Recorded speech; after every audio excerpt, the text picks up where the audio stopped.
আসসালামু আলাইকুম। আশা করি আমার ভাই বোনেরা ভালো আছেন, মা খালামণিরা ভালো আছেন। আমরা তো ভালো আছি আপনাদের দোয়ায়, আল্লাহর রহমতে। কে কীরকম আছেন কমেন্টে জানাবেন আমার ভাই বোনেরা, মা খালামণিরা। আজকের মতো নতুন একটা ভিডিও শুরু করে দিলাম। এই চিংড়ি মাছ, কাঁচামরিচ, পেঁয়াজ, টমেটো কেটে নিচ্ছি, সবজি কেটে নিচ্ছি, মিক্স সবজি, কচুরছড়া, ধুন্দুল, কচুরছড়া, ধুন্দুল, আলু একসাথে করে মিক্স করে চিংড়ি মাছ দিয়ে ঝোল ঝোল করে রান্না করব। দেখতে থাকেন, আমার সাথে থাকেন। ভিডিও ভালো লাগলে সাবস্ক্রাইব, লাইক, শেয়ার, কমেন্ট করবেন। সাথে থাকেন, দেখতে থাকেন। দিয়ে দিলাম তেল,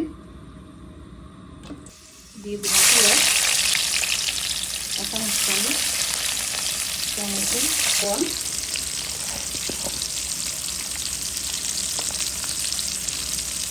একটু ভেজে নিব, ভাজা হতে থাক।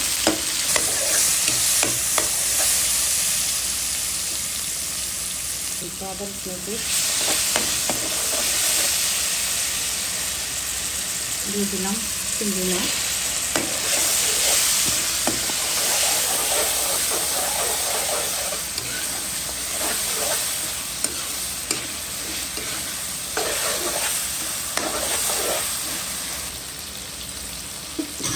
দিয়ে দিলাম একটু পানি,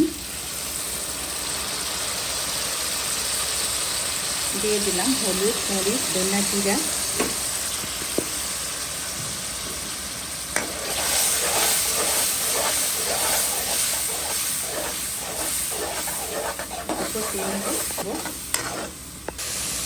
দিয়ে দিলাম ধুন্দুল,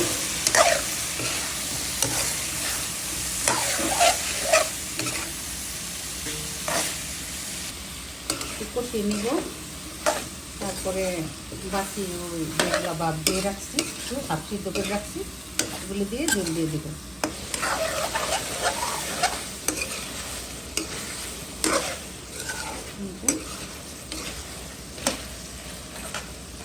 কষানো হয়ে গেছে,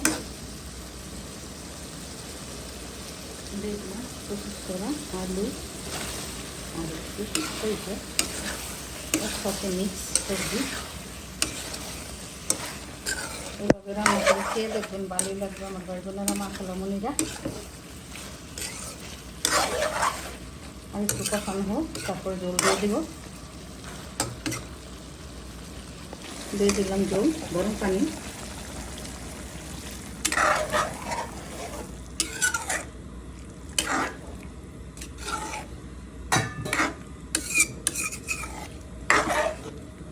আর দিব না জল, এতে অল্প কাজে বসিয়ে দিব, হয়ে যাবে। সে ধনিয়া পাতা দিয়ে নামিয়ে ফেলবো। দিব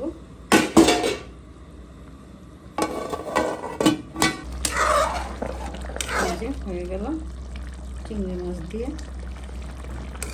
ধুন্দুল, কচুরছড়া, একটা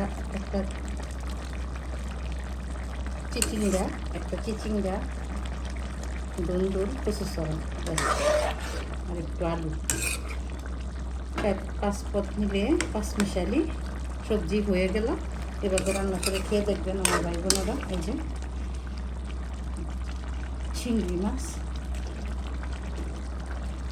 দিয়ে দিব ধনিয়া পাতা। এতক্ষণ সাথে থাকার জন্য অনেক অনেক ধন্যবাদ আমার ভাই বোনেরা, মা খালামণিরা। আজকের মতো এখানে বিদায় নিব। ভিডিও ভালো লাগলে সাবস্ক্রাইব, লাইক, শেয়ার, কমেন্ট করবেন। একটা লাইক দিয়ে ভিডিও শুরু করবেন। আল্লাহ।